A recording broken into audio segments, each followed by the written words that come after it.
what could you do to improve yourself? Well, let's step one step backwards. The first question might be, why should you even bother improving yourself? And I think the answer to that is something like, so you don't suffer any more stupidly than you have to. And maybe so others don't have to either. It's something like that. You know, like there's a real injunction at the bottom of it. It's not some casual self-help doctrine. It's that if you don't organize yourself properly, you'll pay for it, and in a big way, and so will the people around you. Now, and you could say, well, I don't care about that, but that's actually not true. You actually do care about that, because if you're in pain, you will care about it.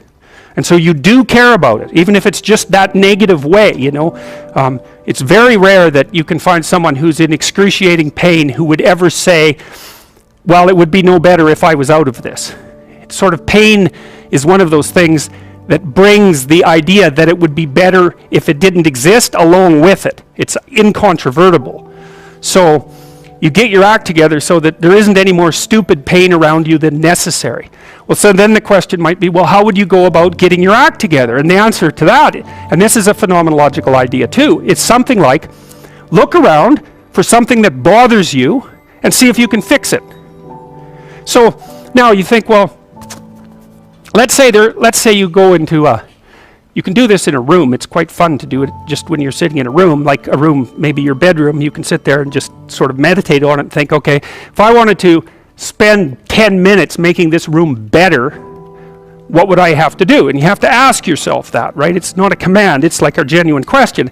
And things will pop out in the room that you like, there's a stack of papers over there that's kind of bugging you, and you know that maybe little order there would be a good thing, and there's some rubbish behind your computer monitor that you haven't attended to for like 6 months, and the room would be slightly better if it was a little less dusty and the cables weren't all tangled up the same way. And like if you allow yourself just to consider the expanse in which you exist at that moment, there'll be all sorts of things that'll pop out in it that you could just fix. And I might say, well, if you were coming to see me for psychotherapy, the easiest thing for us to do first would just be to get you to organize your room. You think, well, is that psychotherapy? And the answer is, well, it depends on how you conceive the limits of your being. And I would say, start where you can start. If something announces itself to you, which is a strange way of thinking about it, as in need of repair, that you could repair, then, hey, fix it. You fix 100 things like that, your life will be a lot different. I often tell people too, fix the things you repeat every day, because people tend to think of those as trivial, right? You get up, you brush your teeth, you have your breakfast, you have your routines that you go through every day. Well, those probably constitute 50% of your life. And people think, well, they're mundane, I don't need to pay attention to them. It's like, no, that's exactly wrong. The things you do every day, those are the most important things you do. Hands down. All you have to do is do the arithmetic. You figure it out right away. So 100 adjustments to your broader domain of being, and there's a lot less rubbish around, and a lot fewer traps for you to step into. And so that's in keeping with Jung's idea about erasing once you've got your mind and your emotions together, and once you're acting that out, then you can extend what you're willing to consider yourself and start fixing up the things that are part of your broader extent. Now, sometimes you don't know how to do that. So you might say, imagine you're walking down Bloor Street and there's this guy who's like alcoholic and schizophrenic and has been on the streets for 10 years. He sort of stumbles towards you and, incoherently mutters something. That's a problem. And it would be good if you could fix it, but you haven't got a clue about how to fix that. You just walk around that and go find something that you could fix, because if you muck about in that, not only is it unlikely that you'll help that person, it's very likely that you'll get hurt yourself. So, just because while you're experiencing things announce themselves as in need of repair, doesn't mean that it's you right then and there that should repair them. You have to have some humility. You don't walk up to a helicopter that isn't working and just start tinkering away with it.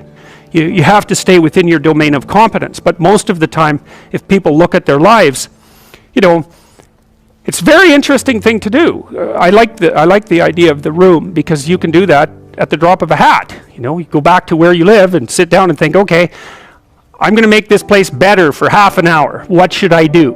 And you have to ask.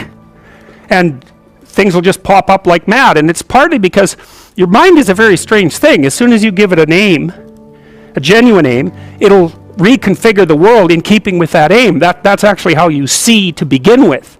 And so if you set it a task, especially, you have to be genuine about it, which is why you have to bring your thoughts and emotions together, and then you have to get them in your body so you're acting consistently. You have to be genuine about the aim, but once you aim, the world will reconfigure itself around that aim, which is very strange, and it's technically true.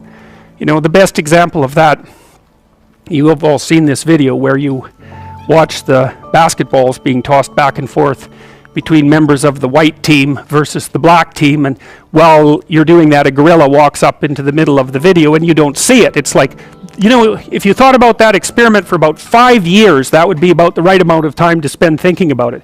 Because what it shows you is that you see what you aim at. And that, man, if you can get one thing through your head as a consequence of even being in university, that would be a good one. You see what you aim at. And so because one inference you might draw from that is, be careful what you aim at, right?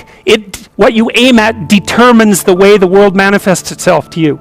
And so if the world is manifesting itself in a very negative way, one thing to ask is, are you aiming at the right thing? Now, you know, I'm not trying to reduce everybody's problems to an improper aim. People get cut off at the knees for all sorts of reasons. You know, they get sick, they have accidents. There's a random element to being, that's for sure. And so you don't want to take anything, even that particular phrase, too far. You want to bind it with the fact that random things do happen to people. But it's still a great thing to ask.